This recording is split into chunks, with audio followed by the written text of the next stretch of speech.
I guess the best way to start for me, I'll give a little background.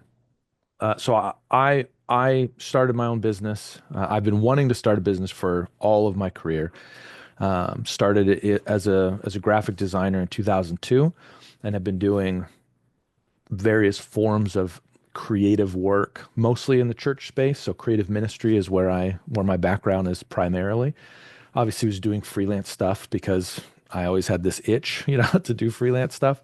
But yeah, once that sort of formalized and job things happened, went through COVID and exhausted from running the functions that were still running during that stretch. Eventually found myself starting my business in 2002, and I still work with churches in the creative ministry space. One of the trends that I'm seeing pretty clearly is a lot of creatives are wanting to leave their role in ministry and do something else, but they don't know what. And so, as I've been working with them in kind of like a coaching, consulting, sometimes design as well, but that type of a role, I've been finding that more and more of them want to make the jump to freelance but don't know how. And so, at the end of last year, I was like, I, let's see what we can do here, and basically have that be the other fork in the road in terms of like, let me have conversations with you and leadership to fix the problems in your organization, or let's talk about what it looks like to build a business. So that's kind of the impetus of this for me. So it's been a ton of fun because I love the business side so much. And I think it was also a big hurdle for me from a creative perspective. So this is like the merging of two things that I am pumped about. So hopefully that will be helpful for others, other creatives who are thinking, I want to do something, and we can, yeah, navigate those things and address whatever concerns or challenges. And I think for me, most importantly, set you up for success in terms of a solid foundation business wise to then be able to build off of. So that's kind of the vision behind what I'm doing. But yeah, I'm thrilled to have you here. I have another group that's more for the church creative side. And so if people don't show up, like there have been a couple of weeks where schedules just don't align, I still do my presentation.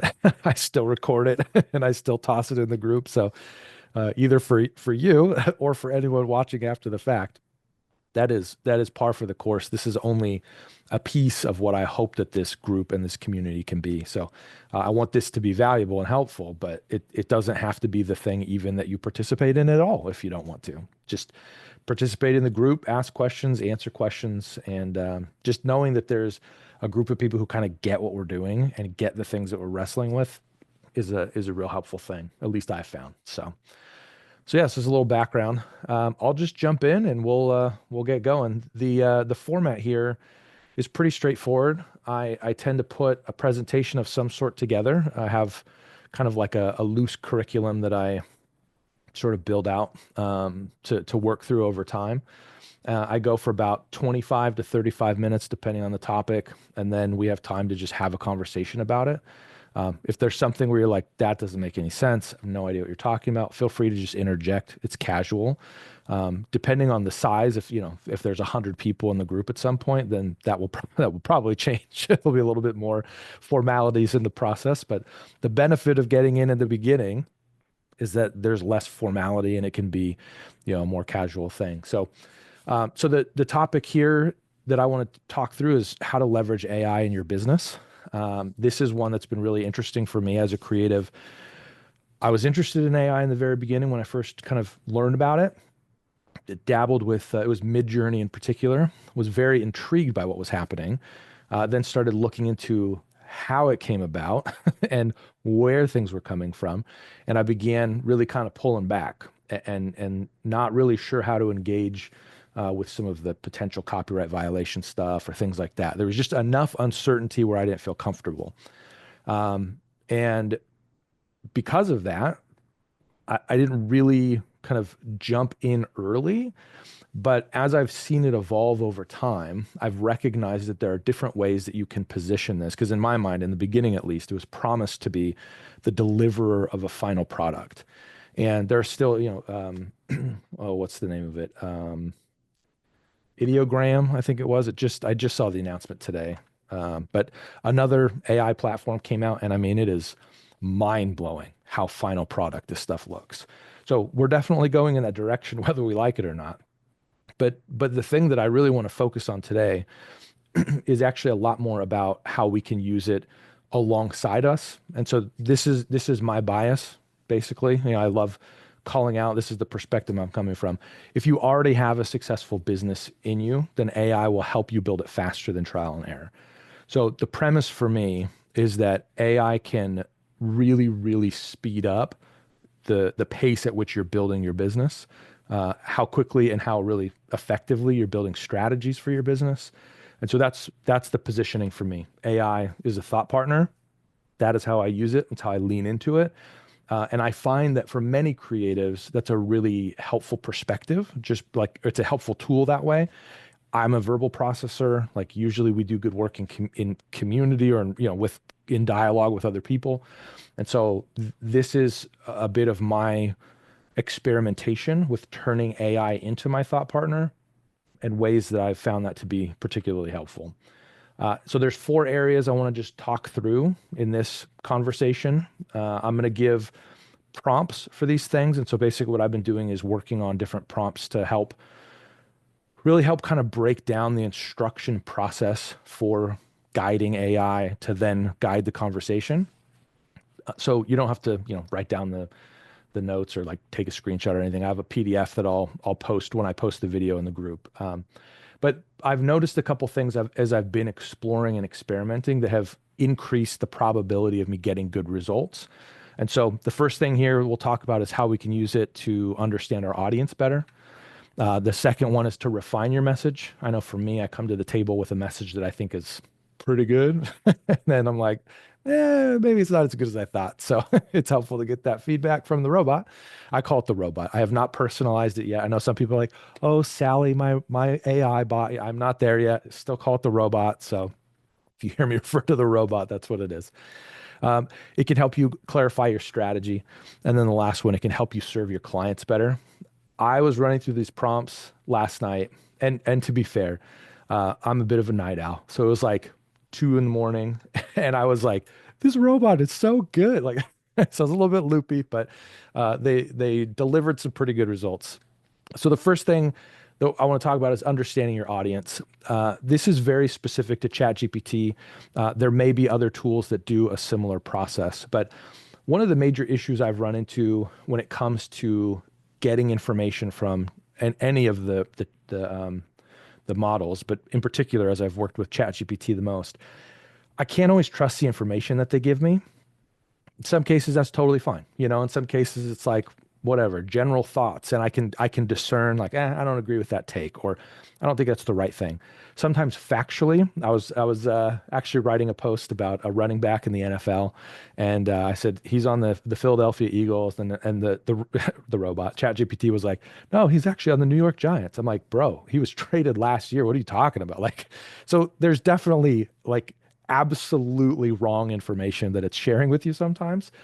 But deep research is something relatively new that they released, and it is a profound shift in that it actually cites the results. And so this is kind of the way they describe it. Deep research is an AI agent integrated into ChatGPT. So it's part of the paid plan, but it's one of the options that you can select as you're doing your kind of searches or your queries or whatever.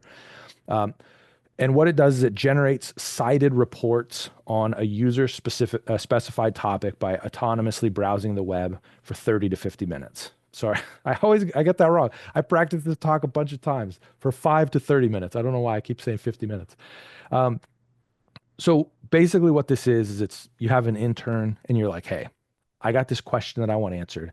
Can you just take like 30 minutes and just go browse the web? Here are some of the places where I think it might be helpful, to look for information. But it's really the citations that are so key. And so for us, in the context of understanding our audience, this is a really, really powerful tool to kickstart some of our, how do I build a business that solves a customer's pressure points or pain points? Like, what do I even do with that? And so that's what this prompt is designed to be. So I'm going to break it apart into 3 different sections. This is what I found to be really the most helpful structure for crafting a prompt or writing a prompt on your own. So recognize like this isn't some mythical prompt that's like worth thousands of dollars or whatever. It's like I literally just kept trying different things. And it seems like this pattern has emerged. So I'll go through what this looks like played out, and then I'm going to show you what the results look like. I did a deep search last night on something. So the context portion, I'm building a freelance video marketing business. So the thing that I have in brackets there, when you see the document, it'll say your service. So like if you're a illustrator, like what do you do, Matthew? What's your freelance thing? It's kind of a combination of things, but website design, website Okay. hosting Okay. primarily right Yeah, now. great. So then for you, you'd put in, I'm building a freelance website design business or web business or, whatever, how you want to articulate that. My target audience is, in this case, I'm just dreaming here. I'm not a video marketing guy, but man, small retail businesses like bakeries, mom and pop restaurants, and boutique shops. If there is a thing that I love in this world, it is the mom and pop like bakery. And in this like scenario, I'm thinking through like I want to take a video of these like poofy sugar cookies with like rainbow sprinkles, and I want cinnamon rolls where the icing is still melted. Like I just see all these beautiful like dessert ideas in my head. I'm like, that's what I want to target with my business.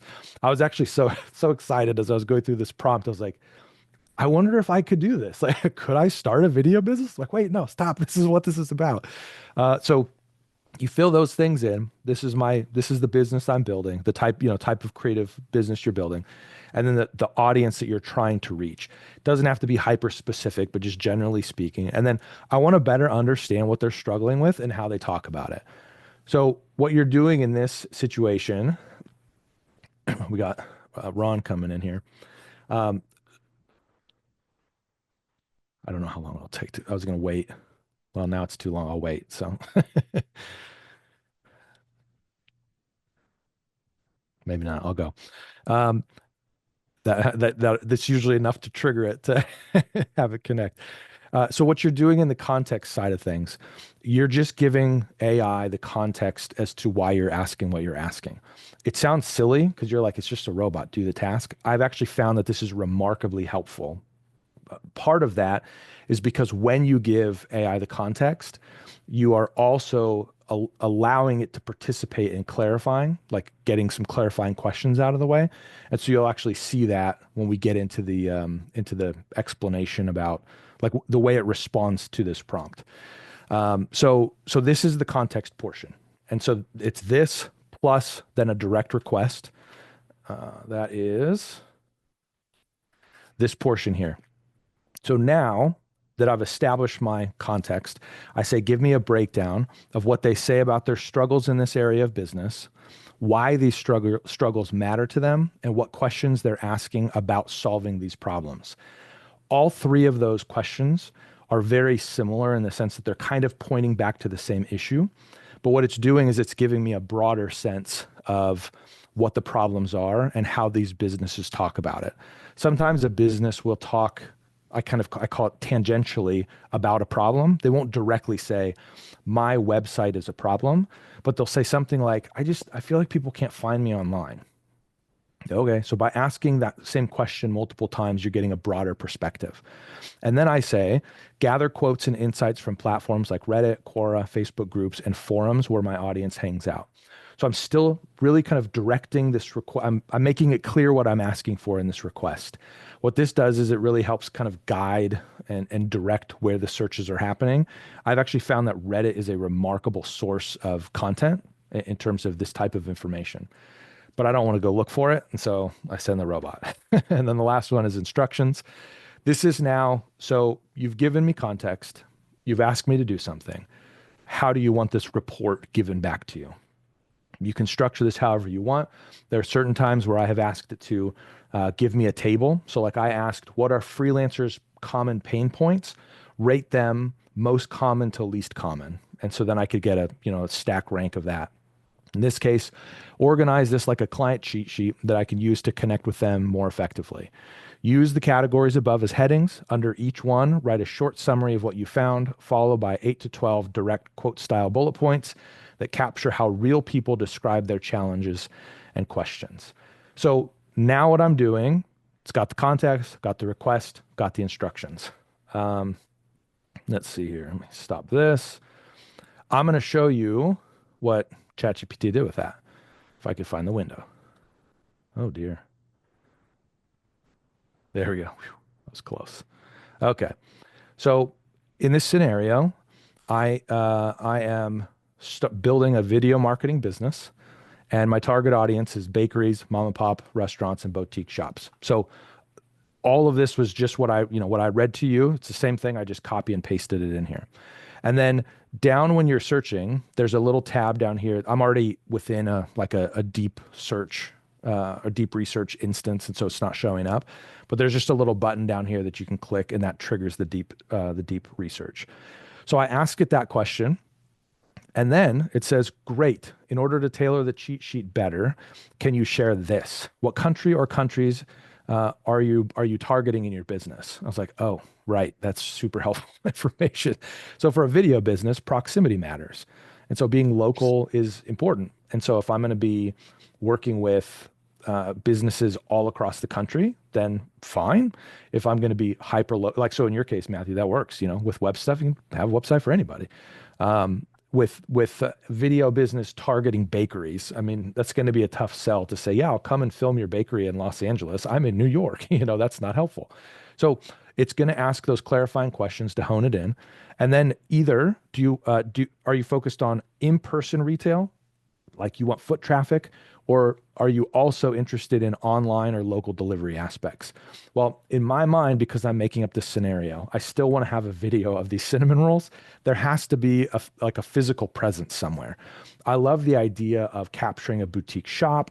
It feels cozy and welcoming. Maybe it's interesting and antique, or there's like curiosities everywhere, and it's just really interesting. That's what I have in mind. So those are the businesses that I'll try to attract. And so it's asking for me to hone that in. And so my response was, they have to have a retail location. It has to be something in person. I don't care if they do online, but I want a brick and mortar type of location to film in.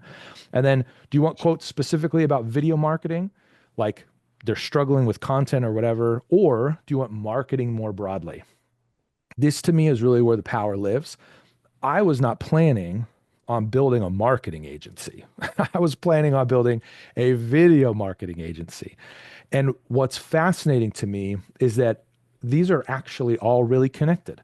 Maybe video is my main anchor service, but I can build out some other services alongside it. And so, similar to what you're doing, Matthew, if you do a website, if you do web design, well, you can add SEO to that. You can add hosting to that. You can add, there's a lot of other things that you can add to that are really natural.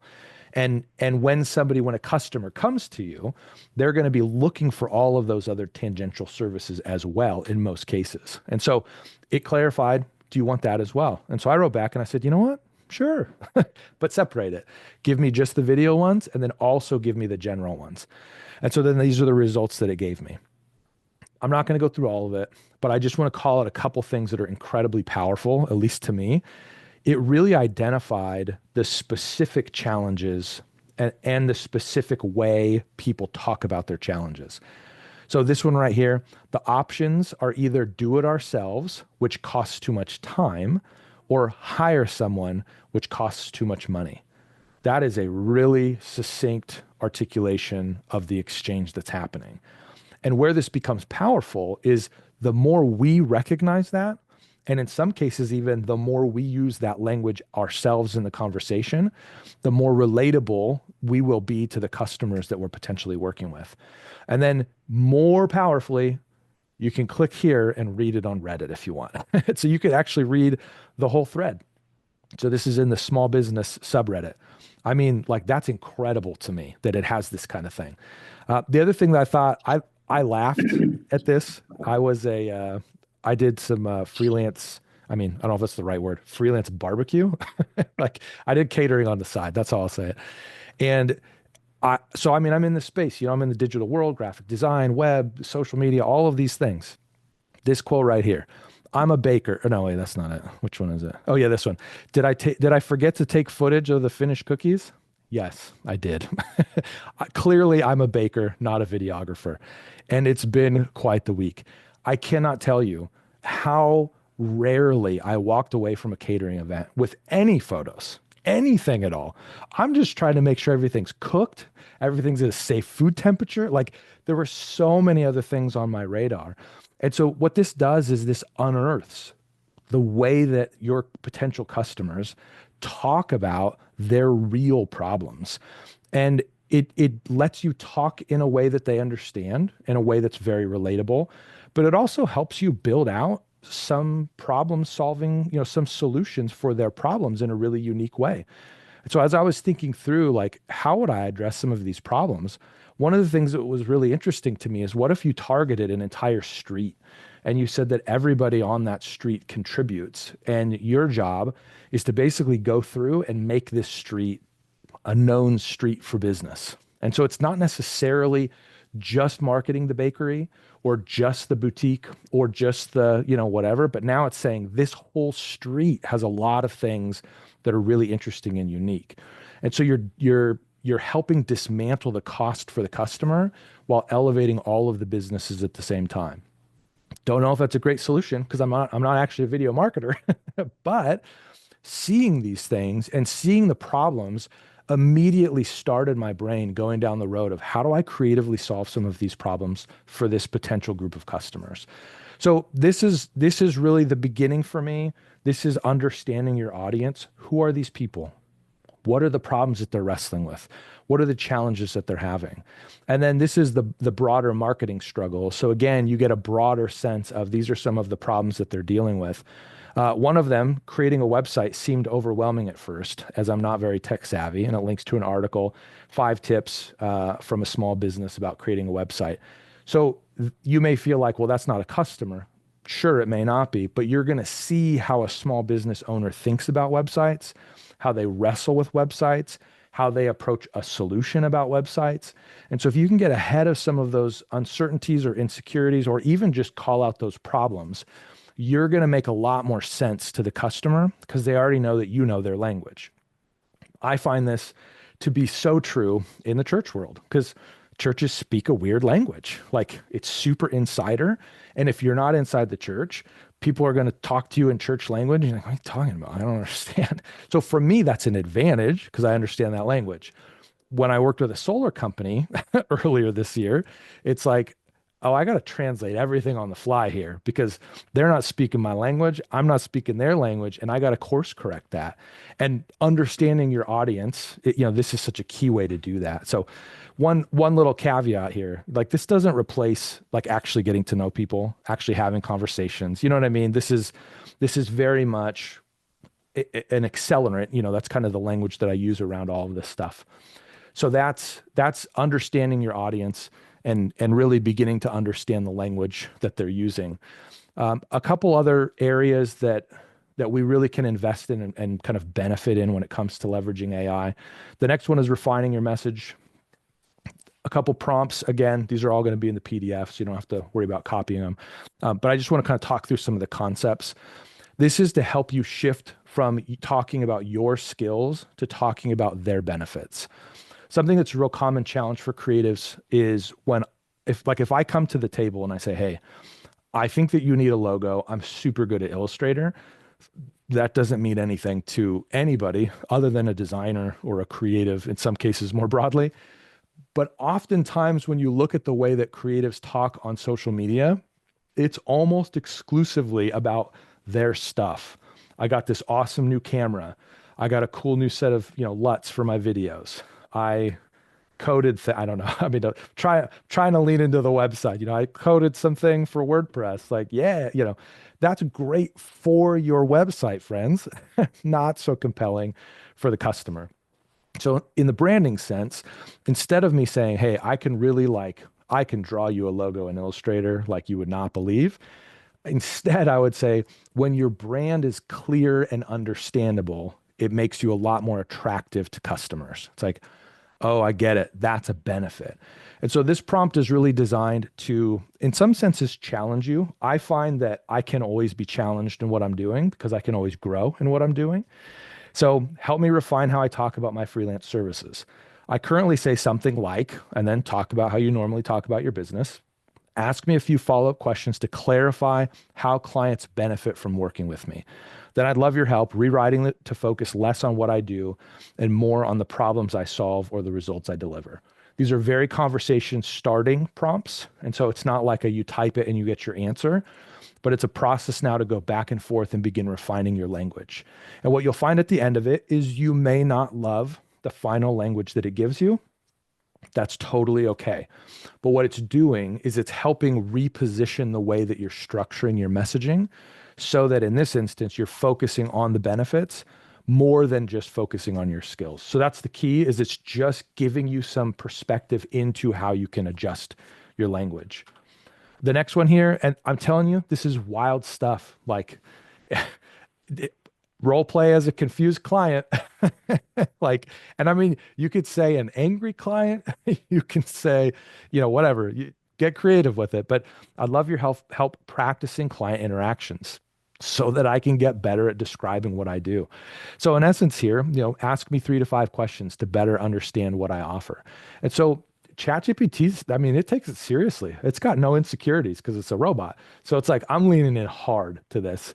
At one point, I had ChatGPT pretend to be a person and I was pretending to be ChatGPT because I was like, this is how I want you to be responding and like giving me information. And I'm telling you, it did a great job and it freaked me out. So there's that side of it. But this really helps us get a sense of how to interact with the clients who are confused, who don't understand our offerings, who don't understand the stuff that we're saying. And then the next one, discover your unique perspective. I think deep research is extremely powerful. It's going to give you incredible information about your clients. I think that this has the potential to be the most impactful for your business because the reality is there's a lot of website companies out there. There's a lot of video marketing companies out there. There's a lot of freelance coaches out there. So how do you differentiate yourself from the rest? This is a prompt that I did. I actually did it fairly recently. I said, look, I need help refining how I think about helping creatives make the jump to freelance. I don't want to be just another generic freelance coach. I have no interest in that because there's already a lot of those people and they do a lot of good work. So I'm looking for my unique take on things. And it cracked me up because it's like, here's 7 questions. And I'm like, oh man, these are deep questions.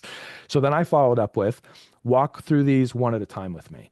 And the first question that it asked me was, so what's your story? And I was like, okay, that's really personal. Like, do we know each other well enough for this?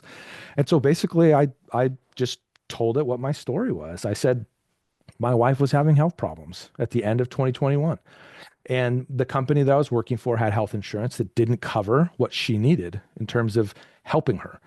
And so I looked at the numbers. It was going to be $1,500 a month out of pocket. This is on top of any other, normal expenses or whatever, just for that. And so I looked at my wife and I said, for the first time probably ever, I think it makes more financial sense to pay for insurance on our own than it does to do this like out of pocket through a company. So what do you think about me quitting my job really, really quickly without much of a plan? And financially, it actually made sense. It was the first time in our life where we had any sort of savings because we had moved from Southern California to central Pennsylvania, but we hadn't yet bought a house. So we had equity that was saved. Like there were just so many things that I could not have planned myself, especially on the salary I was getting working at a church. And it was just one of those things where it all sort of coincided. But when you go below the circumstances, the reality is my jump to freelance is because I believe that caring for my wife is more important than pretty much anything else. Like, and, not to get too Bible-y, I don't know where everybody is in the group in terms of, spiritual background, but when I read scripture, I see that I am called as a Christ follower to love my wife. I'm not called to be on staff at a church. Nothing wrong with it. I was for 16 years, but that superseded it for me. And so for me, really, freelance is about empowering you and enabling you to be able to accomplish the mission that you believe you're called to accomplish. All of a sudden now, that hyper differentiates me from a lot of other freelance coaches or whatever you want to call it. And it's just because I had this conversation with this prompt. So it's a really powerful driver to get a little bit further than just the surface level of what you're doing. And I'll be honest with you, I didn't see it. I didn't see it at the time, but in the dialogue, it helped unearth some of those things. Okay, clarify strategy. So this is another one that's really practical. It's an overwhelming part of our lives as a business owner or a potential business owner. If you haven't yet made the jump to freelance, or if you're building on the side, this is actually a really powerful thing to tack on now because it can help build momentum before it's like crisis of like, I got to make this thing work. This is just a single prompt. I'm going to start talking about my services on this social platform. Love your help defining a clear goal, creating a strategy that's manageable for me to execute, and creating a content plan that supports my goal. So for me, I launched my podcast before anything else. I didn't have a website, no offense. I didn't have a website. I had, like a couple social handles. I wasn't doing anything strategically. And I said, this is the thing I'm going to be talking about. I want your help. I'm going to promote it on LinkedIn. That seems like the best fit for me. And so we created a 2-week plan. So I have a cycle that repeats every 2 weeks in terms of the content I create on LinkedIn. On Tuesdays, when the podcast launches, I promote the podcast and I say, hey, listen to this podcast. Here's kind of generally what we talked about. The next day, I pull a quote from it and I say, here's a quote from somebody on the podcast. It was really profound in certain ways. On Friday, we have a variable post. I can just post general business. The Wednesday after the podcast launch, I post a carousel. Like it's literally a form. I mean, I say a formula. It's not that it always yields, results in that sense, but it's a repeatable process. It's a strategy. And so then what I can do now that I have a dialed in repeatable process in this strategy, now I can begin evaluating its effectiveness. So I operate it for a while and then I look at the numbers. Okay, what things are working, what things aren't working. And then I go back to the robot and I say, hey, it looks like the carousel posts, they're just not really, they're not working. And then the robot says, okay, what things have been working? And then we talk about that. So the short videos, it seems like LinkedIn one's trying to become Instagram. Okay, well, let's lean into it, Okay. And so it's a dialogue and an ongoing conversation to create and then refine and iterate your strategy. I found it to be really helpful because if you approach social media without a strategy, you're going to post a couple times, you won't get immediate results, and then you'll stop. That's how it always goes. So even if it's a simple strategy, even if the strategy is post one time a week, okay, it's a strategy. And so you can begin working towards something. The other thing that I love is I'd also like suggestions beyond content creation. LinkedIn is a great example of this. It's really like a networking platform. And so commenting on other people's posts, following people that are interesting, there are other ways to grow a network in a space than just posting content. And so that's another thing that in this case ChatGPT revealed was like, hey, here's actually an action plan for you. Spend 10 minutes each day going around and liking comments or content or you know what I mean, like interacting. And I was like, I never even thought of that. I'm thinking content creation. And it's like, no, just participate. It's like, oh, okay. Well, if I don't have, that's great. I could totally do that. So that's another part that's helpful is it sort of reveals some of your blind spots a little bit or some of your kind of strategy gaps. And then the last one, again, we're getting weird again, sorry, but serve your clients better. This is another one of those kind of conversational sort of role play things. I want to get better at serving my clients. I do this service for this group of people.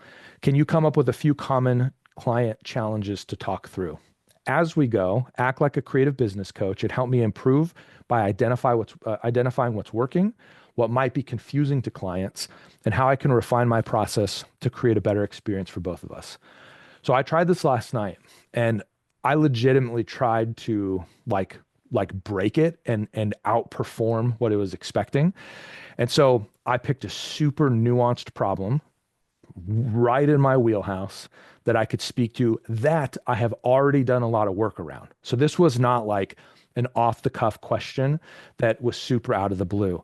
And so basically the question was, how do you handle it when somebody transitions off of a church staff? And I'm like, oh man, we're going for it. Okay. So my answer, paragraphs.